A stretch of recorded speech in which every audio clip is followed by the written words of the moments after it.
dafa laaj mu ne niveau infiltration Mossad ci intérieur Iran fu mu toll yaakaar naa loolu waxoon naa ci sànq xëy na boobu fekkewu koon mais infiltration bi c'est très très très profonde fu ko nit natt weesu na ko maanaam pas seulement le Mossad mais il y a d'autres facteurs yoo xamante ne ni moom moo leen di faciliter le travail en fait il y a le facteur social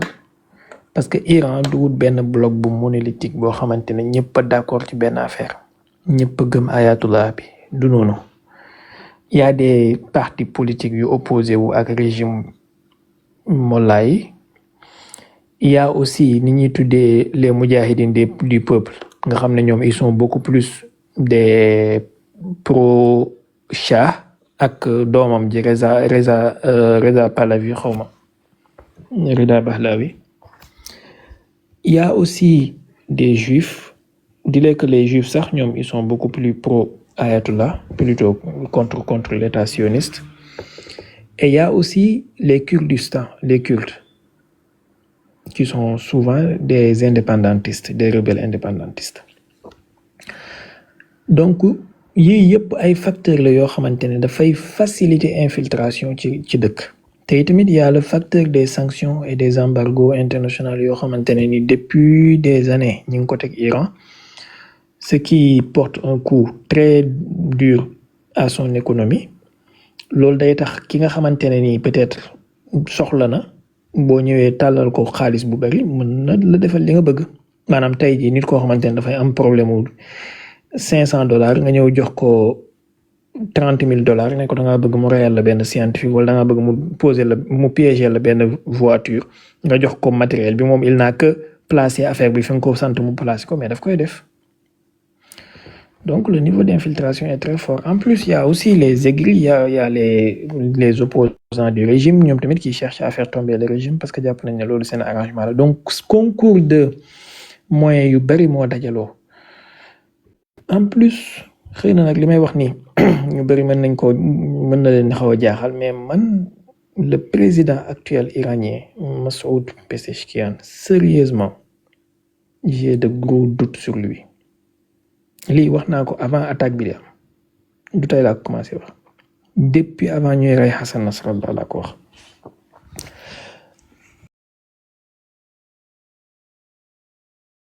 et les événements yii di xew dafay gën a confirmer sama doute ba tey la mujj tey jii discours am bi mu def lu mu wax maanaam Amérique suñu téyewut Israël nous allons frapper encore plus fort yow foofu nga tollu ba léegi ay bu ñu téyewut Israël di nga def lu gën a métti maanaam kon bu ñu téyee Israël di nga bàyyi li ngay def yow yaa ngi nekk ci guerre dund ak dee nga taxaw naan ay non su ngeen téyewut loxo Israël nous allons frapper le plus fort sérieusement xoolal ni ñu décapité Hezbollah xoolal ni ñu décapité commandement Iran bi bon en quelque sorte en fait un peu d'une moindre mesure mais quand même maanaam le général Hajizada général Hussein Salami général Mohamed Baqir ñëpp ñu éliminer leen ci benn guddi yaa axi dara xewul maanaam tout se passe bien loolu xew ku mu jaaxalul dara dootu la jaaxal man j'ai de gros doutes sur lui en plus c'est un président boo xamante ne bi mu fi nekkee ba léegi saay bu Iran waree dóor Israël dóor bu metti moom mooy téye loxo gardien de la révolution bi mooy téye seen loxo maanaam soit mu annuler opération bi soit mu jéem a fexe bañ dóor bu ñu waree dóor 500 missiles mu fexee négocier bañ dóor 100 missiles wala 50 missiles maanaam lii mooy liggéeyam sérieusement dara xewul d'accord nañ continuer ci noonu rek Ahmadinejad malgré que xam naa ne jullit ñu bari dañ koo fa mais man aussi sérieusement je doute qu'il était un agent israélien pourquoi bon am na ay indices yoo xam ne duma ko wax mais mën naa wax lii quand même moo ci gën a jege imaginez yow sa noon boo xamante ne ni li mu bëgg mooy nga jox ko prétexte bu mu la attaqué yow chaque jour boo xëyee boo gontoo boo yendoo boo fanaanee li ngay def mooy di ko jox prétexte boobu maanaam tey ji Iran su demee ba Occident yépp jàppee ko menace bu ñu war a surveiller comme du lait sur le feu discours yu incendiaire yi Ahmadinejad doon tenir bokk na ci joué na ci rôle bu rëy rëy ma yaakaaroon ne la stratégie voudrait que ku yoddu sa xët waaye Ahmadinejad ci mimbaru Nations Unies la doon taxaw naan danañ effacer Israël sur la carte holocauste mësta am nangam ak nangam ngay def loolu yëpp ba pare nga bañ ne kenn du la bàyyi xel kenn du la surveiller est-ce que tu n'étais pas un agent buy ñëw jouer le jeu de l'entité sioniste pour lui permettre d'avoir un ennemi ndax xam nañu la stratégie de la fabrication de l'ennemi expliqué naa leen fi tuuti sànq ci Hamas ak Israël ak Netanyahu comment ça s'est passé diggante OLP ak Fatah ak Hamas donc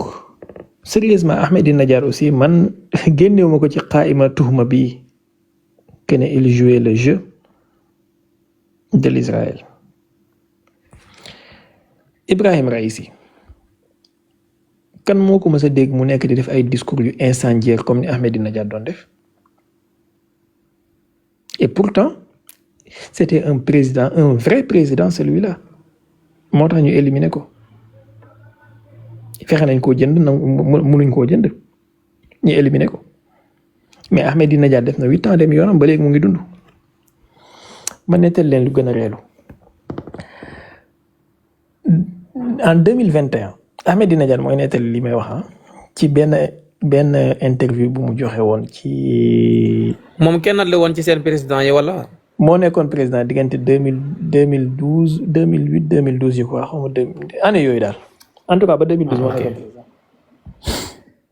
xaaral ma xool date bi yaakaar naa diggante boobu la nekkoon président léegi Ahmadinejad 2006 2012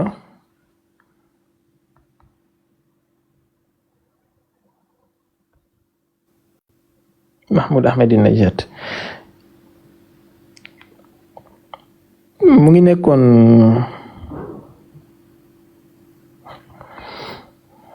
président de la République diggante 2000 le 3 août 2005 ba 3 août 2013 mooy jamono Obama 2005 2013 léegi imaginez Ibrahim Raïsi kenn mësu koo dégg ci ay discours yu tonitruant yu incendiaire ay dañuy effacer Israël dañuy rey Israël dañuy rey Israël de la carte kenn mësu koo dégg mu def loolu et pourtant il faisait du bon boulot très bon boulot c'est l'une des raisons pour lesquelles ñu effacé ko il était un vrai président celui-là mais Ahmadinejad ak Masoud Pezeshkian mii moom wax dëgg yàlla man j'ai de gros doutes sur eux surtout Masoud Pezeshkian mii nag moom. abonné leen tey aimé di partager di participer di envoyer ay cœur